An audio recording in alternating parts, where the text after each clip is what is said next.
Welcome, everyone. Great to see you here. We are here for the Engage Now, a professional learning model to advance inclusive practices, presented by our team from Poway. I'm really proud to have them here. They are our first annual winner of our Inclusion Award from SIP. Just the other week, it was a pleasure to see them go on stage. I'm Sarah James, a SIP program specialist, and I'm thrilled to be your moderator for this breakout session. From our SIP team, you'll also see Heather Snipes in the chat.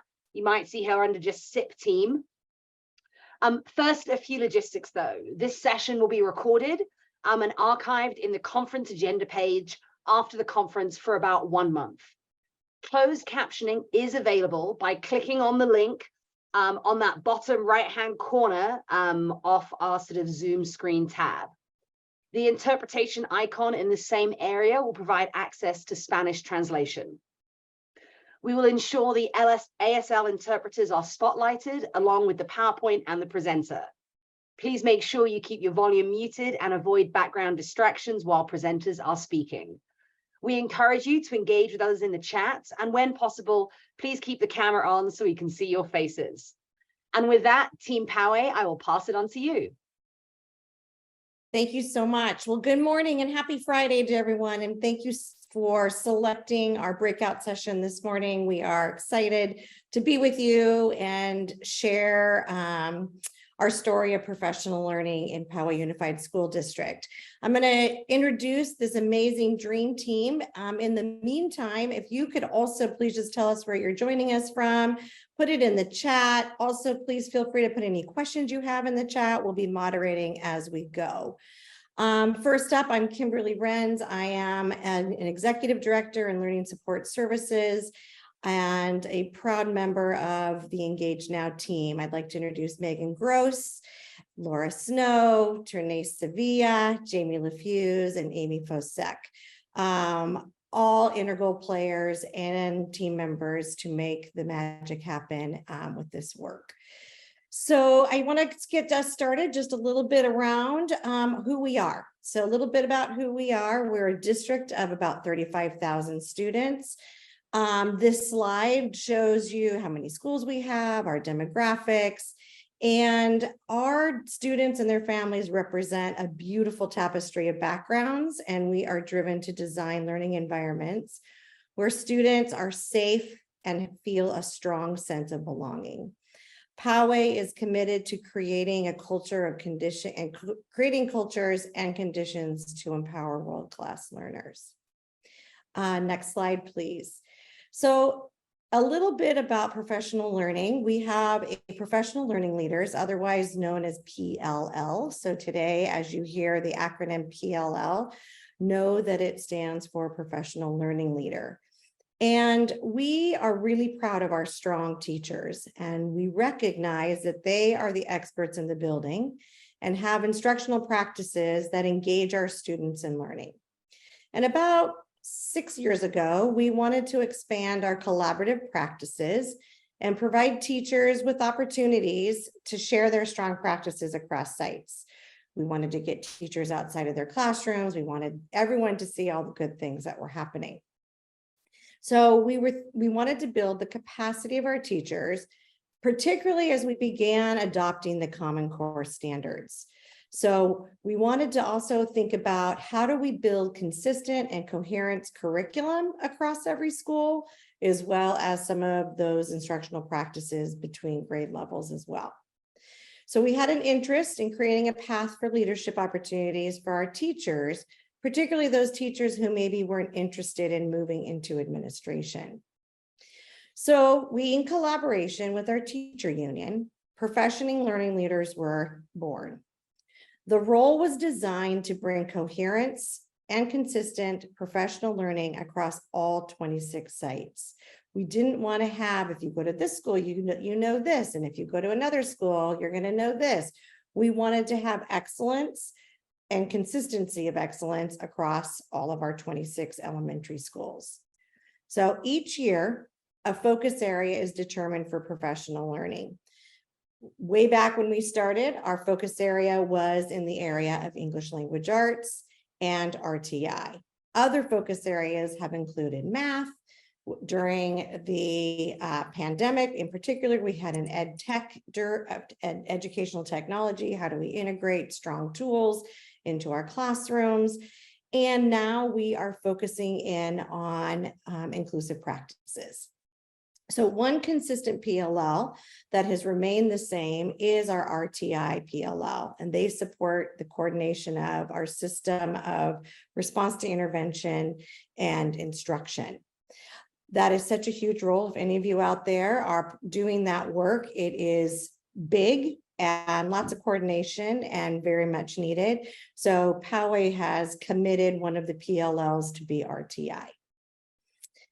We've also identified focus areas that expand over 2 years so that we can achieve deeper learning and implementation and strong practice. Because as we know, to impact practice, sometimes it takes more than 1 year, one time to study, to be able to refine our practices. And so we don't want to be a drive-by professional development. We really want to go deep. And so we've committed to some of them being 2 years.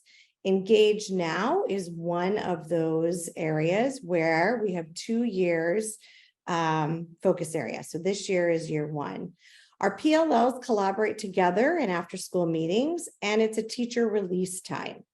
They engage in content learning first to deepen their own knowledge and their own professional practice, and then they're also provided a common professional learning slide deck of the content to go back and facilitate with their staff during staff meeting or a grade level meeting or different structures that we have in our system. In order to lift our PLLs as well, we have agreed that we compensate them on a different salary schedule, and in Poway, that is our salary schedule number 2. So I'm going to toss it now over to Megan, who is going to tell us a little bit more about what we're doing. So Megan. Absolutely. Thank you. So we wanted to give you a little bit of a backstory of what's happening in special education that is fueling our inclusive practices work and this collaboration. And so we have to start the story back in 2016 when our school board decided on their own that they were going to do a FICMAT audit. So this is a fiscal crisis and management assistance team that comes in. Sometimes it's at the state's request. Sometimes you can also make a voluntary request. And that audit really kind of helped shine light on what we were doing well and what areas we needed to improve on. And as all of us, I think, know here in California, we all have room to grow in the areas of serving students with disabilities in the least restrictive environment. And so that was our call to action, that we can do what we're doing is good, but we can be better. And so we can take new steps to make sure that more students have access to general education. And we began those steps with 3 model schools. So you'll see in our middle shape there that we have our school logo. So our monarchs were our elementary school who raised their hands and said, we will pilot. Our Rams are our middle school who said, sign us up. We want to do co-teaching. And our high school said, we're already doing co-teaching and we need district support to do it better. And so with these model schools, we began to increase student access. We figured out how we can make sure that our students with mild to moderate disabilities don't need to be segregated in elementary schools and middle schools or high schools, and that we can disband those SDC classrooms and make sure that everybody has a home in general education. And then fast forward to this year, you'll see our district logo, and that's really because all of our schools now, I think the count is 40 or 41, I lose track. They feel like they're growing, but all of our schools are engaged in their work at what their next step is. And so a unique thing about Poway is that we are a decentralized decision-making district. And so we have a lot of site-based autonomy.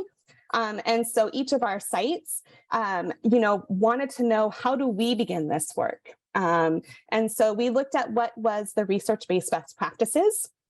We called our friends at Supporting Inclusive Practices and said, what are other people doing across the state? And we created this blueprint so that each site knows where they can start as their next step. So for our elementary school, who was part of the pilot, they really wanted to start with culture and community to make sure that their students were a part of building an inclusive school culture. For our middle school, they wanted to start with collaborative practices. They felt like we had a strong inclusive culture, and what we needed to do was help support adults to collaborate better together. We also have schools this year working on instructional design, and that's really where this project lives in the land of universal design for learning. And then finally, we're all thinking about how can we better support our students in social emotional learning and positive behaviors in the classroom. And so with this framework built, it was really important to us that this work is all of our work. And so how do we do that? And how do we start building bridges? And so my first step 4.5 years ago in this role was to walk across the hallway and knock on the cubicle of Miss Trenace Sevilla. Yeah, like all districts, thanks Megan, we have departments that have annual goals to help bring our district goal of creating cultures and conditions to empower world-class learners to life. So how did we bring our departments together and begin to align this siloed work? As a team of teachers on special assignment, we began to attend each other's sessions as content was beginning to cross-pollinate. Our special education team was discussing co-teaching models, inclusion, and lesson design with UDL principals. Our ed techs were encouraging student voice and choice to support meaningful integration of technology through blended learning across content areas. Our English learner team was focused on academic language and the use of authentic communication through Jeff Zweier's work. And learning support services was supporting all of these goals within the general education classroom setting. It was evident that all of this was connected, and we wanted to make the learning streamlined for our teachers. That was a big push for us to align our language and our practices. Looking at the crossover terms from the different departments, lesson design, student voice and choice, authentic communication, teacher learning, we were all living within the universal design for learning framework.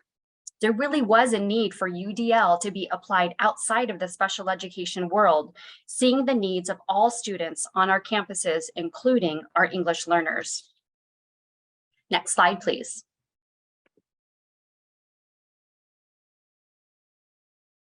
Thank you. In the fall of 2023, we were honored to have the Shelley Moore come to Poway for a district-wide kickoff. Shelley's honest enthusiasm for inclusion was infectious. She laid the foundation for all Poway Unified teachers and support staff, TK through 12, to begin thinking about inclusion. Shelley started with the idea or myth of average and how we have for years designed lessons geared towards what we thought was the average student. This was enough to get our teachers thinking. Once we were able to let go of an idea of average, we began to look at who our students are and how can we support all of them. Shelley's visual representation is the evolution of inclusion. You can see the model of a variety of inclusion options with those circles there below. The goal isn't to be green and have a one-size-fits-all model, but to utilize the strengths of each student that they bring to our classrooms. So how do we include students who are different? How do we teach to student diversity? And ultimately, how do we teach to student identity, which is represented with that last circle of multicolor, multifaceted dots. Using this model from Shelley, we were able to build a strong foundation for our Engage Now work around UDL and thinking routines. I'd like to hand it off to Jamie LaFuze next. Thank you, Trenace. So last year, as we started coming in, kind of playing around with the idea of how to bring our 3 large departments together and what that work would look like, we also wanted to be extremely mindful and intentional around the naming of it. So some of us TOSAs in the LSS department had been immersed in Ron Rickards' work around making thinking visible, which is all around thinking routines that provides a routine and structure for students as they are processing information to increase engagement. And then we also recognized Megan and our special education team that were really building momentum around universal design for learning. And so as a team, we were continually thinking about what is the commonality between where we are all intersecting, and that really lied within engagement. And then continuing the conversation around what is engagement and what is engagement compared to compliance. And how would we view most of our learners in our classrooms? Are we seeing true engagement, or are we seeing really wonderful, but also compliant students? And so as we were considering what we would call our PLL, we really wanted to focus on the term engagement, which then led us to engage now. So creating a sense of urgency and immediacy to engage all of our learners within our classroom. And we also really wanted to hone in on the PLL model at the elementary level because we wanted to ensure that we were being consistent with the structure within our district. And so then that way there was trust and buy-in from our teachers as well. Additionally, there was intentionality around how we named our PLL because we wanted to shift the mindset of some of our students. I'm going to pause that for 1 second. So sorry about that. We also wanted to shift some of the mindset from our teachers around universal design for learning being only for our students with disabilities, and recognizing that universal design for learning is for all learners in all of our classrooms. And so how can we grow their capacity in that? Next slide. Thank you. Once we named our PLL, we then came up with our core objectives. And so our core objectives really became the what in terms of the key principles that we were going to continue to go back to over and over again. And they really created a backbone for the how of our time together.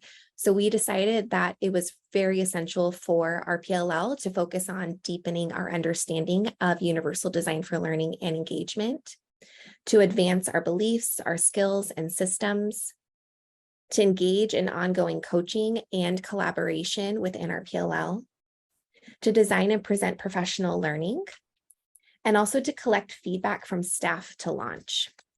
We also included this quote from Katie Novak, which really hones in on the work of our PLL. And it says, when looking at your next step, it's not about taking your classroom and totally transforming it overnight. It's acknowledging how one thing you're doing is excluding some learners, and then minimizing that by providing a different pathway for your students, say, tomorrow. We really wanted the teachers and participants in our PLL to consider how can we take one small next step to be more inclusive of all of the learners in our classroom. And now Amy's going to continue on the design of our PLL. So as Kimberlie mentioned, the PLL role is a paid position that equates to about 30 hours that is divided amongst their responsibilities. So each site has one representative, and they're responsible for attending all of the Engage Now trainings, leading site PD that is designed by our team to ensure consistent messaging and modeling. They also are required to meet with their coach prior to implementing their site PD, as well as gather feedback from their site on what's working and what additional support might they need from our team. And when we looked at the PLL model that existed in our district, our team knew that we wanted to create a more personalized approach somewhere within this structure. So we created what we refer to as home teams. And our home teams were created by dividing the PLL site leaders amongst the 6 of us coaches. And we use these smaller groups to meet with them at every training, as well as individually before they present for their site. This small structure really allowed the PLL leaders to get to know one another in a smaller group, as well as build a stronger relationship with their coach. We also found that this model allowed for the PLL leaders to feel more comfortable in asking questions and sharing their insights and experiences. So what is our design process as we design our trainings for our PLL leaders? Our team is very intentional with our professional development design. We do not follow a scripted pathway. We really adapt and build over time based on the needs of our teachers. So coaches meet weekly to share out updates about how our home team meetings are going. And this allows us to ensure consistency amongst us coaches. We also review the PLL feedback, and we use that to guide us in our design process. So we listen to what our teachers are saying they want and what they need, and then how are we doing our best to support this when we design our trainings. We also ensure that our PLLs experience anything before we ask them to do the same thing with their students and staff. We build in modeling for them how to utilize and leverage that learner variability. So as a team, we are very intentional. We also call out our teacher moves and continue to explicitly make connections from previous sessions and across our departments. So Laura is going to go into some of our keys to success that we've identified. Thank you, Amy. Okay, so as a team, we've been able to identify a few key pieces within the design of our professional development that has helped us been successful with our teacher leaders. If this is a model that you may be considering implementing within your space, these are some of our top suggestions. Our weekly meetings are pre-scheduled, and it is a time that we do not miss. We want to make sure that as coaches, we can be intentional with our reflections, that we can make shifts, and that we consider other ideas over time. We started this work and we had a really clear idea of our overarching theme and ideas. But as we engage with our learners, our teacher leaders, sometimes we have to change and shift and be responding to what our home teams need, what our sites need, and adjust the activities. We also are really intentional in talking about that with our participants because we want to model for them how, as teachers or leaders, we also are shifting and being responsive to the needs of our classroom, our teacher leaders. We also want to be mindful that barriers come up every school year, and we know that when we're working with our students in classrooms or we're working with our teacher leaders. And so how do we help navigate those pieces? Another huge key that I think we have found as a coaching team is that all of our knowledge and our instructional practices are growing. The coaches' lenses are widening, and it allows us to continue to support one another when we're meeting with our teachers. When we're in conversation, maybe specifically around the Engage Now PLL, maybe something comes up from an ed tech coach, or maybe something had come up to address our English language learners. And because we are together in this work, outside when we're meeting with teachers, we can bring in those pieces and really build those bridges for our teachers to see that this is not separate work, that we really are looking at targeting all students in classrooms. And then another big piece, for those of us really familiar in that behavior piece, we know that consistency is key. If we want to see behavioral change, we have to be consistent. And this is in all ways, in the ways that we approach our language. Like Trenace said, we want to be consistent in our messaging.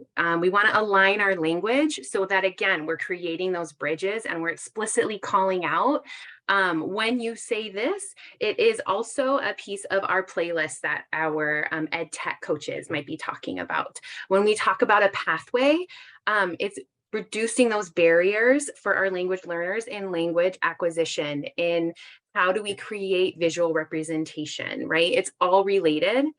And so that has been huge for us in addressing that consistency piece, because our teachers see things as one more thing, right? And so if we can, as a team, always make those connections, it helps our teachers see that this is all work that's related. Let's move on to the next slide. some of the barriers that we have experienced, or some of the things that we want to approach next year with in taking next steps. We reserve the right to continuously improve. This is something that we talk about with our participants. A major component within our design process is really being reflective and thinking about how do we improve the experience for our learners, our teacher leaders, and then that in turn affects our student learners.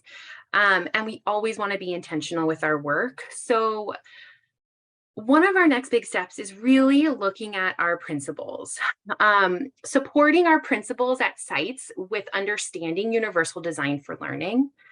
We know that our principals have all different backgrounds, and they come with different types of knowledge and different focus areas that they want to guide their site in developing. And so we see that with some principals who are really familiar with universal design, they're able to support their sites, and we see teachers taking risks, and we see teachers trying out things, playing in the sandbox, really engaging in conversations that are helping move universal design for learning forward at their sites. And we also have principals who are less familiar with this work. And so that's really hard as a site leader to guide conversations between teachers, to really ask for next steps for teachers when they're not necessarily sure what they're looking for.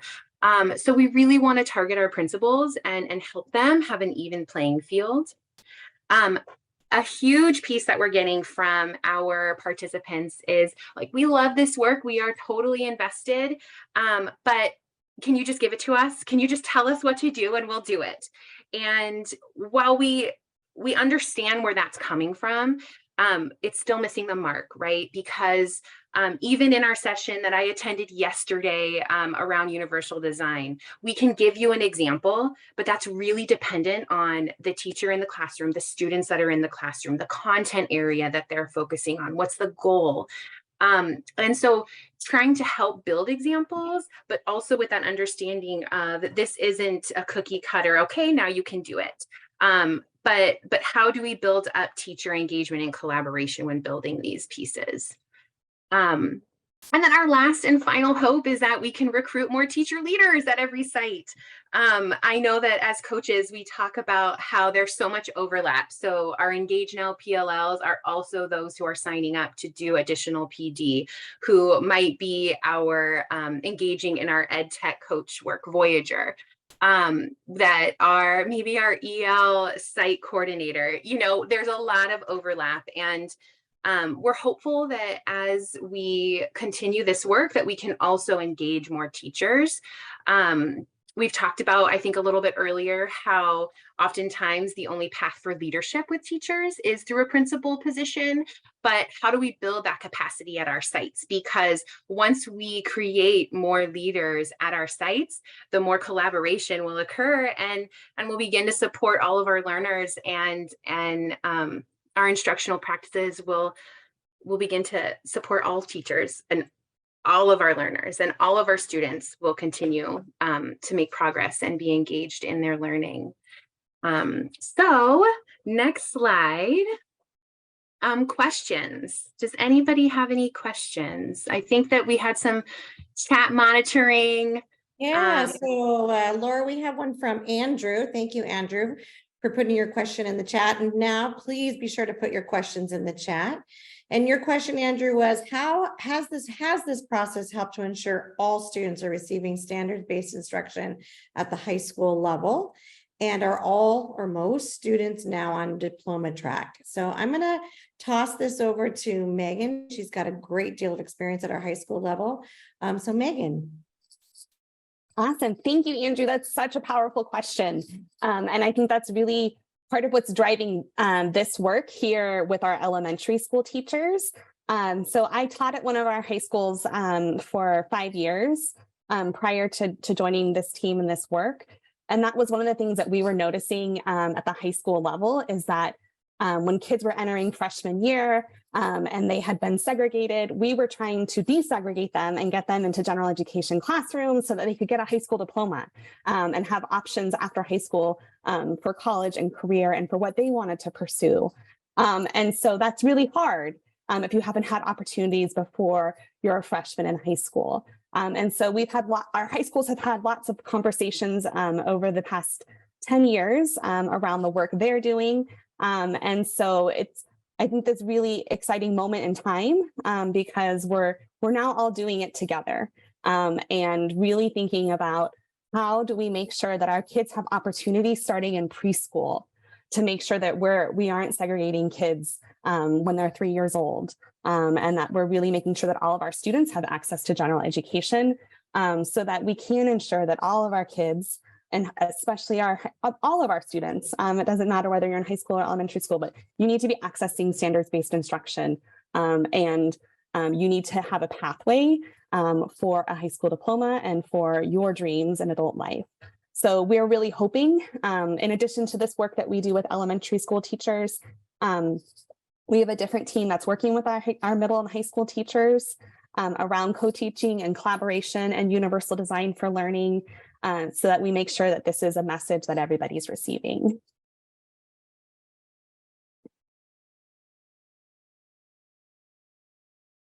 Oh, Kimberlie, do you see that follow-up question in the chat there from Andrew? He says, so your district is beginning to have more TK to 12 conversations rather than the typical TK, K8, 9, 12. Yes, we have, we as a system, one of our structures is our TK-12 leadership sessions with our principals.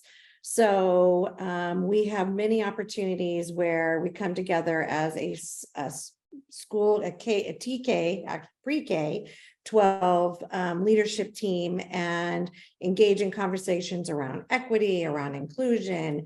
So yes, we have a structure by which we are having those conversations. Another structure that we have as a pre-K 12 system is 3 times a year, and then in smaller teams, we have equity walks where we are visiting classrooms as a leadership team, engaging with teachers around instructional practice, taking a look at classroom instruction and really focusing in on our students to look and see which of our students have access, which students might not have access, who is engaged, who is disengaged, and then we use our feedback with design. We provide feedback to teachers based on what we're seeing through a coaching model. So yes, we are in fact a district committed to not only paying attention to grade spans, but also growing capacity at a pre-K 12 level.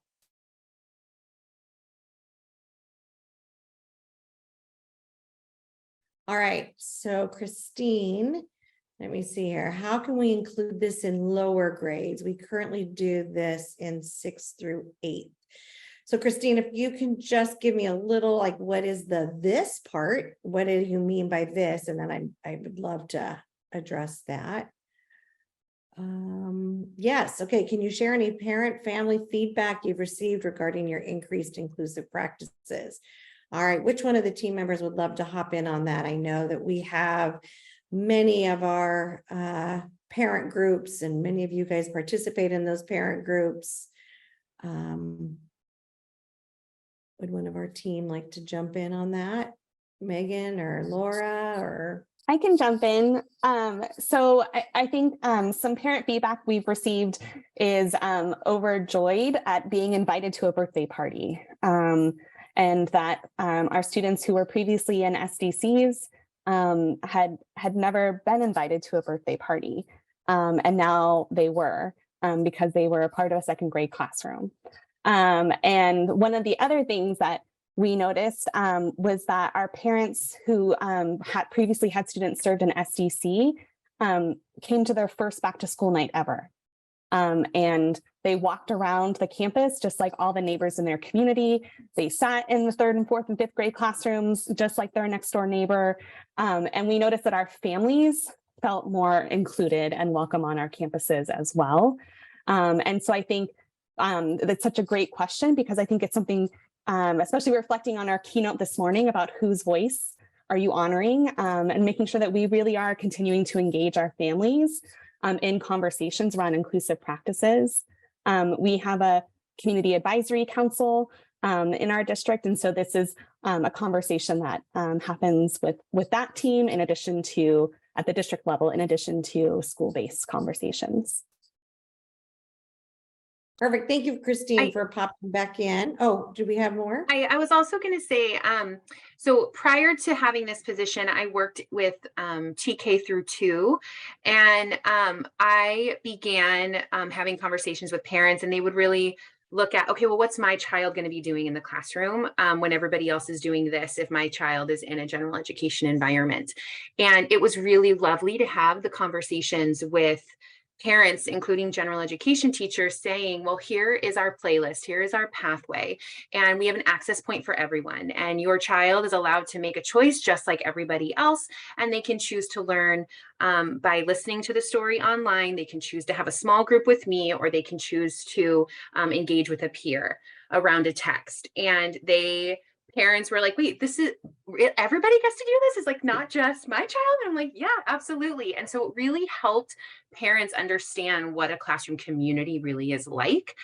Because for many years, it was a special day class and then this general education place that they visited for specials, right? Not our academic content areas. And so it's really helping parents, I think, also feel part of the community.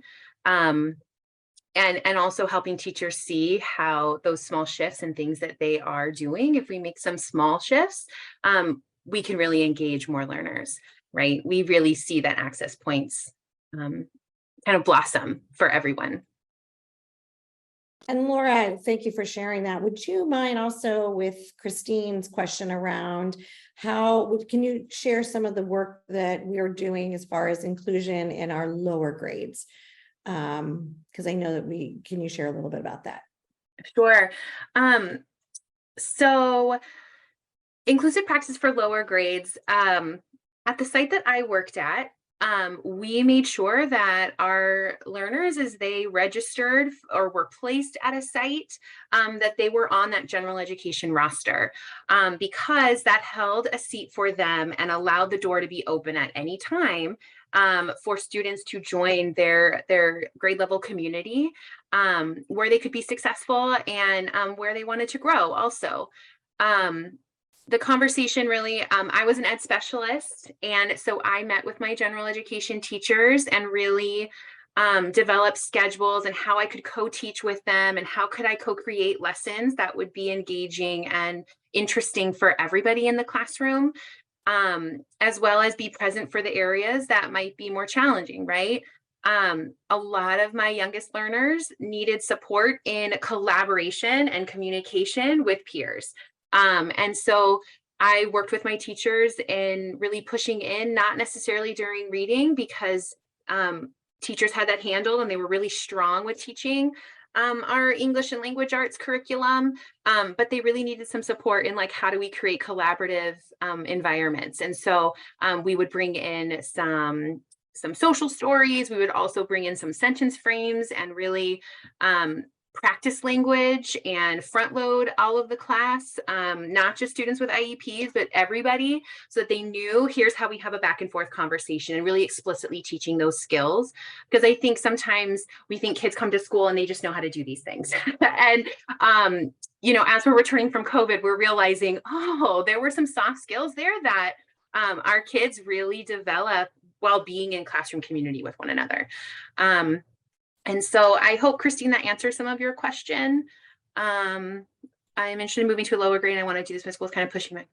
Oh, well, let's talk more. Feel free to reach out, Christine, and we can look at maybe what your next step could be. No, it's not more of a middle school practice. Yes, Laura is a tremendous asset, as her experience in the lower grades is very, very valuable. So I would strongly take her up on that invitation, Christine. Leanne has a question for us, team. What has surprised you along this journey, both in terms of barriers and in terms of success? Jamie, do you want to share a little bit about that? Yeah, that would be great. So I oversee our English learner department for our district, and I think that one of the greatest successes, or one of the most amazing gifts that have come out of this, is really seeing how consistency does create the change that we are really striving for. So being able to speak to the work that's happening in our Engage Now PLL, when I'm working with either site leaders or site EL coordinators, they always go, wait a second, you know about that? And I can say, yeah, actually, I'm a part of it. And we can talk about, really reminding our teachers that the principles of UDL are not only for students with disabilities in our classrooms, but they are for all learners. And so how do we really help our teachers to have a greater understanding of that? And I know that was our intention when we were building this PLL, seeing that actually come to fruition, so that our teachers' mindsets are shifting, and also shifting the language in terms of how we are describing our students, even in terms of what are the barriers that our students are facing. I also will say that the design model for our group, having consistent meetings, allows us to be constantly in communication with one another about where each of our PLLs are at, and then design based upon that. And so many times throughout this year, we've had to pivot in terms of what we want to do with our PLLs, because we've noticed either they didn't quite understand something in the way that we wanted them to, or they're really wanting more examples of what representation looks like in the classroom. And so being able to be consistent with our collaboration as a leadership team has been the most beneficial, and also allowed us to, I think, create a stronger place that we are designing professional learning from, so that there is this constant metacognition stream happening in the feedback loop that we've created. And I think in terms of barriers, acknowledging that all learners in a classroom are coming from different entry points. And the same also goes for our teachers that are our PLLs. They're all coming into this from different entry points in terms of not only their background understanding of UDL principles and thinking routines, but also how they learn best. And so keeping that in mind in terms of how we continue to shift our teachers forward in their thinking is really important. Thank you. Shane, thank you so much for the compliment about the work that we're doing. And I just also want to give a big shout out. We have a tremendous amount of board support, and Michelle O'Connor Radcliffe is joining us as well in our session. So we couldn't do it without our board support. And then also behind the scenes, you can't see her, is Lana Nguyen. She is our Director of Technology and Innovation. So I don't want to be remiss in mentioning her as well, but thank you for that compliment. All right, let's see here. There's a question regarding from Heather about how we, can you give us some examples of how we write time into the IEPs to ensure that inclusion successfully happens? I know that our teachers are working on that. I don't know if Laura or Megan, you might be able to give just a small example of what that might look like. This is not a, this is just an example. So Laura or Megan, might you be able to help us with that one? So Megan and I are both ed specialists by background, but we are not case managers or a service provided in an IEP. So we consult with our site ed specialists. We support more on a systems level within our district and not specific student support. And so we wouldn't write ourselves into an IEP. Megan, is there anything else you would add to that? I would just add that our teachers, we're working with them on becoming more intentional about does the skill, can that skill be taught in general education with support? And if so, if we're going to be providing direct services in a general education classroom, then we need to make sure that we're identifying that on the services page. And that's really where we're beginning that conversation around, right? Like if we're going to shift to inclusive practices, our IEPs also have to be inclusive. And so that part's a really important ongoing conversation about how do we do that. Terrific. We also got a question, team, about how did you get teachers on board? Were these shifts in thinking made strictly through professional development? And I would have to say that one of our, mindset is critical in this work. And our teachers have a variety of different mindsets. And so we really want to invite our staff and our teachers to this work. So over the course of the last couple of years, we have started to invite teachers to be part of our inclusive practices. And we have the schools submitted plans, teachers and teams agreed, yes, let's practice this model, let's engage in this model. So sites developed plans, submit them to the district, and they receive some coaching. And as we continue to grow that model, we recognize that additional PD is necessary. And from that's where our Engage Now PLLs were designed to focus for the next couple of years. We also have on-site coaching. I don't know, team, would you like to add to any of that? I know that, our schools that are interested in that are working actively in inclusive practices and reimagining our special day classes for all of our students to be general ed first. They are also getting support both from Megan and Laura at each of the sites. So I don't know if either of you or anybody on the team wants to share about getting teachers on board and what that model looks like.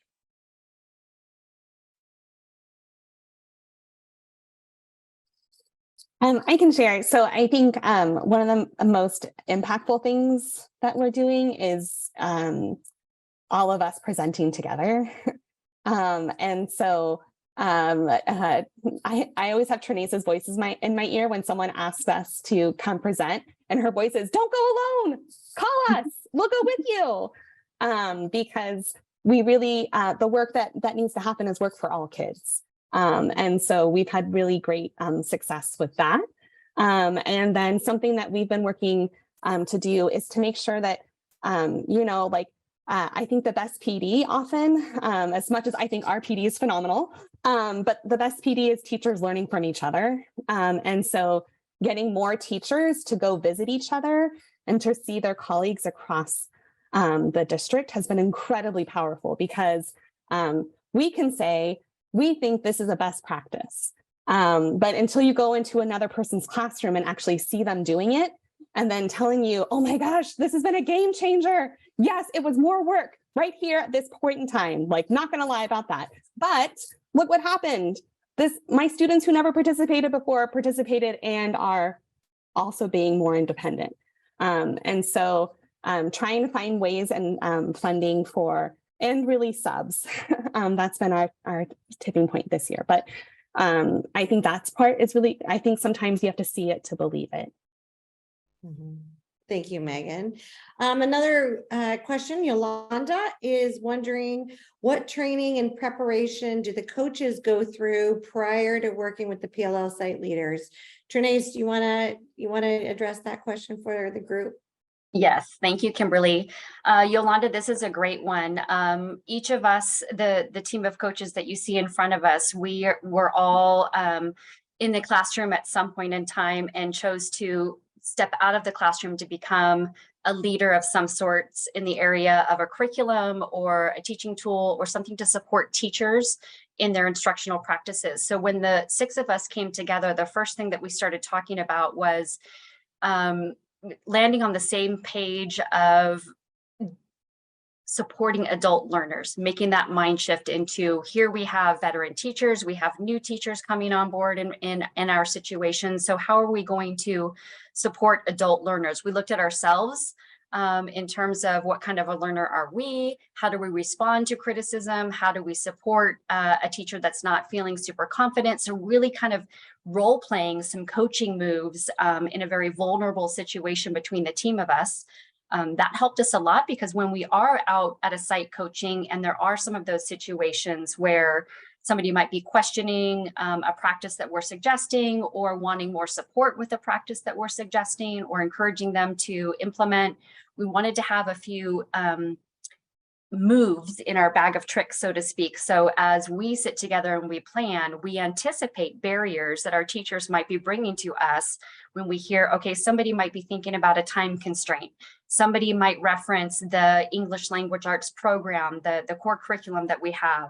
Somebody might be thinking about a technology tool. So the beauty is, because we are cross-pollinated here with this team of coaches, somebody always has the technical answer.